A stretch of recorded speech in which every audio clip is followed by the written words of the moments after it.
People love AOC. People love Jasmine Crockett. People love Eric Swalwell and the like. And I think the Democratic Party should put the people out there who the people want. They should put the politicians out there who the people want, who they're asking for, who are meeting the moment with the same energy.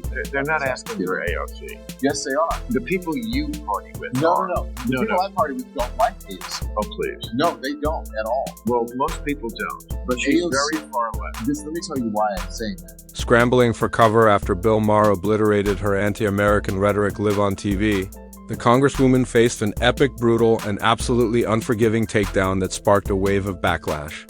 Let's be real, OC brought this firestorm on herself. Her woke crusade and toxic narratives have spiraled out of control. I've got every explosive clip right here, so before we dive into the chaos, smash that subscribe button because you don't want to miss fiery moments like this. One of my favorite interviews was when AOC was talking to that lady and she asked her to expand. That Israel-Palestine? Oh my God. Well, I believe absolutely in the right to exist. She just collapsed into herself? It's literally like a fifth grader that didn't study. Look at that instant more to just as an instant. And then they ask you about the subject, or you didn't read the book. Well, you know, about Billy and his dog. What people are starting to see, at least in the occupation of Palestine, is...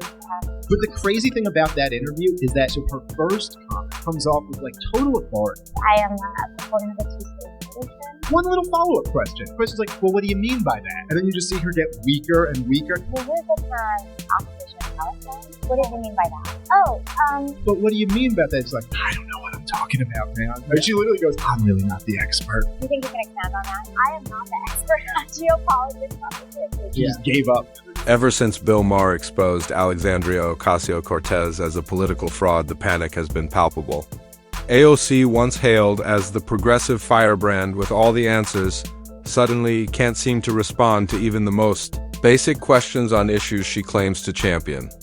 Whether it's economics, immigration, or climate policy, her responses have ranged from evasive to downright incoherent, and the critics are pouncing. From the left, the right, and everywhere in between, the backlash is mounting.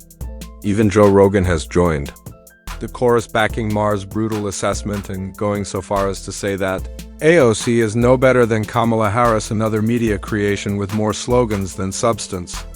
What once seemed like fearless conviction now looks like shallow performance, and the more she speaks, the clearer it becomes. The emperor has no clothes. AOC's image is unraveling and the mask is slipping fast. Check out this next clip on AOC's panic, and I'll be right back. AOC, here she is. And I think if you actually see some of the photos of the signs, I think there's something to be said about the government's about to shut down. There's a vote clock that's going down. The exits that are normally open in that building are suddenly closed. Suddenly. Fire alarm. So what I'm here to say is that What I'm here to say is the U.S. Capitol Police, Jamal Bowman, are an active and peacefully participating in saying there was a misunderstanding. But what I do think is hold on. He's active and fully participating in saying that there was a misunderstanding. What the hell? That is not our language. No, what language is that? She is delightfully stupid. I know people don't like her. I understand that. right. But I just find her just wonderful. She's so dumb.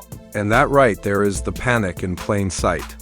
Rambling answers filled with buzzwords that make zero sense. It's like watching a word salad on fire.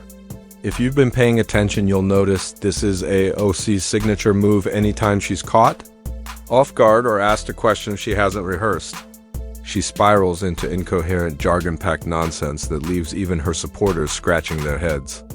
She tosses out terms like systemic injustice, intersectionality, and marginalized communities, like confetti, hoping that sounding intellectual will distract from the fact that she's not actually saying anything of substance. But people are starting to catch on. The theatrics don't land like they used to. Her once fiery persona is now being exposed for what it is, a carefully crafted image built more on social media clout than real policy knowledge. And when pressed, the cracks start to show. Loud doesn't mean right. Emotional doesn't mean effective. And AOC, she's running out of places to hide. AOC has called for the investigating and possible impeaching of members of the Supreme Court. Here's what she said. I believe that we should be considering subpoenas. We should be considering investigations. There also must be impeachment on the table, and the Supreme Court has not been receiving the adequate oversight necessary in order to preserve their own legitimacy. Where in the Constitution do you find oversight? One branch is the watchdog of the other branch? I don't think so. That's not the way it works. A lot of people don't like AOC, but I really do love the earnestness of her stupidity. Like, there's something really charming about how hard she's trying. Like watching your 14-year-old give a speech about something they don't really fully understand. It's like, it's kind of cute. It's adorable in a very, society-destroying sort of way. Possible impeaching of members of the Supreme Court. Here's what she said. I believe that we should be considering subpoenas, we should be considering investigations. There also must be impeachment on the table, and the Supreme Court has not been receiving the adequate oversight necessary in order to preserve their own legitimacy. Where in the Constitution do you find oversight? One branch is the watchdog of the other branch? I don't think so. That's not the way it works. A lot of people don't like AOC, but I really do love the earnestness of her stupidity. There's something really charming about how hard she's trying. It's like watching your 14-year-old give a speech about something they don't really fully understand. It's kind of cute, it's adorable in a very society-destroying sort of way. Love of AOC. People love Jasmine Crockett. People love Eric Swalwell and the like. And I think the Democratic Party should put the people out there who the people want. They should put the politicians out there who the people want, who they're asking for, who are meeting the moment with the same energy. They're not asking for AOC. Yes, they are. The people you party with No. The people I party with don't like AOC. Oh, please. No, they don't at all. Well, most people don't. But she's AOC, very far left. Let me tell you why I'm saying that. Saying for weeks, and it's what Bill Maher is now boldly trying to get everyone to see. Alexandria Ocasio-Cortez isn't nearly as sharp or principled as the media paints her to be. For someone who claims to fight for the working class, she has a curious habit of showing up at elite red carpet events thrown by the very same oligarchs she supposedly opposes. You can't wear designer gowns to gala fundraisers and then preach about income inequality with a straight face. That's not activism, that's performance. So when her name started floating around as a potential replacement for Kamala Harris, many of us immediately raised an eyebrow, and rightly so. We saw through the illusion.